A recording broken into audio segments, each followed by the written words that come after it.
guys, welcome to my channel. If you're new here, my name is Sandra. This is my little boy Kova, and today we're going to be talking about the most infamous and emotionally complicated true crime case in America, the case of Broderick. And sadly, this conversation is happening because news just broke that Broderick has just passed away at age 78 while still in prison. Now, before we get into this, I clearly want to say two people lost their lives in this case, and that should never be forgotten. But at the same time, I think this story is much deeper than simply calling Broderick crazy or evil. Because when you really look at what happened, this wasn't just a murder case. It was a story about betrayal, obsession, emotional destruction, and a woman who completely unraveled in front of the whole country. And honestly, decades later, people are still arguing over whether Betty was a cold-blooded killer or a broken woman who was pushed beyond her limits. So let's get into the story. Betty was born Elizabeth in 1947 and grew up in a strict Catholic household in New York. She met Dan Broderick when she was young, and by all accounts, she truly adored him and he adored her. They got married in 1969, and Betty basically built her life around supporting Dan's future.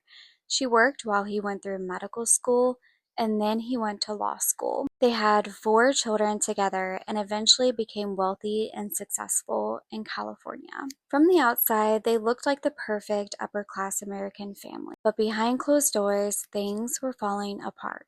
Dan eventually started having an affair with a much younger woman named Linda Coquina, who was originally his assistant. Betty suspected something was going on for a long time, but according to many accounts, Dan denied it and made her feel irrational and paranoid. Eventually, the affair became undeniable, and Dan ended up leaving Betty for Linda. Now, this is where the story starts becoming less of a divorce and more of a psychological war. Their divorce was unbelievably ugly. Betty became increasingly angry, impulsive, and emotionally unstable. They were screaming voicemails, property destruction, harassment, and constant legal battles. Dan, meanwhile, was a powerful attorney with money, connections, and control over the legal process. And Betty began to feel very disregarded, as anyone probably would feel. A lot of women watching this case over the years saw Betty as a warning.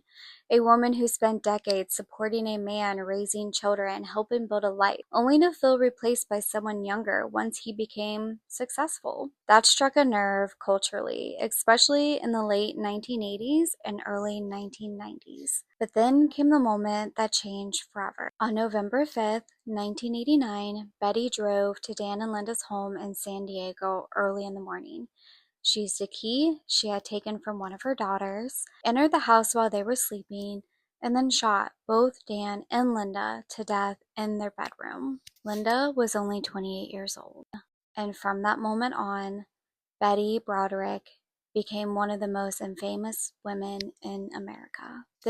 What made this case so unique was that public opinion was split almost immediately. Some people saw Betty as a dangerous murderer who refused to let go of rage and revenge. Others saw her as a woman who had completely snapped after years of humiliation, emotional welfare, and bitterness. Even Betty's own children were divided on whether she deserved parole. Some believed she should stay in prison forever. Others believed she had suffered quite enough. Her first trial actually ended in a hung jury because some jurors believed that the killings were more emotional and impulsive than calculated murder. But at her second trial, she was convicted of second-degree murder and sentenced to 32 years to life in prison, and she remained in prison for the rest of her life. What's interesting is that Betty's story has inspired relevant for decades.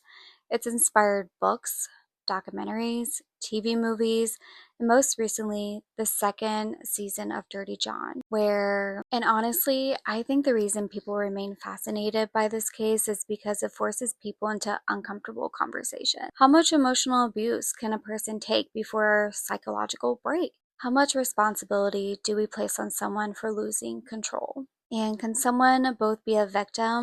Those questions are why people still debate Betty Broderick all these years. Now with Betty's death, it really feels like a closing of a very dark and tragic chapter in true crime history. I think this makes this case so haunting is that nobody truly won. Two people lost their lives, and four children lost both of their parents in different ways. Very unimaginable. I couldn't imagine this being my life story. And a woman who had once had a beautiful family and life ended up spending over 3 decades behind bars. It's just a tragic all around. But I'd love to hear your thoughts in the comments. Do you think Betty Broderick was simply evil? Or do you think she was a woman who was pushed to her limits and just could not take the agony any longer, especially with the betrayal? I mean, he did end up leaving her for someone younger. He pretty much let Betty keep working while he went to law school. And then, he went to doctor school as well. And she pretty much take care of the kids and everything while he ended up building the success and ended up leaving her for his assistant and then only became quite more wealthier as time went on. Well, if you enjoyed this video, don't forget to like and subscribe, turn on the notifications because I'll be covering more true crime stories and deep dives right here on this channel. But let me know in the comments below. Do you think that this was something that could have been prevented, or do you kind of stand by with how Betty handled the situation? It's overall a very sad case, but I'll see you guys in the next one. Take care.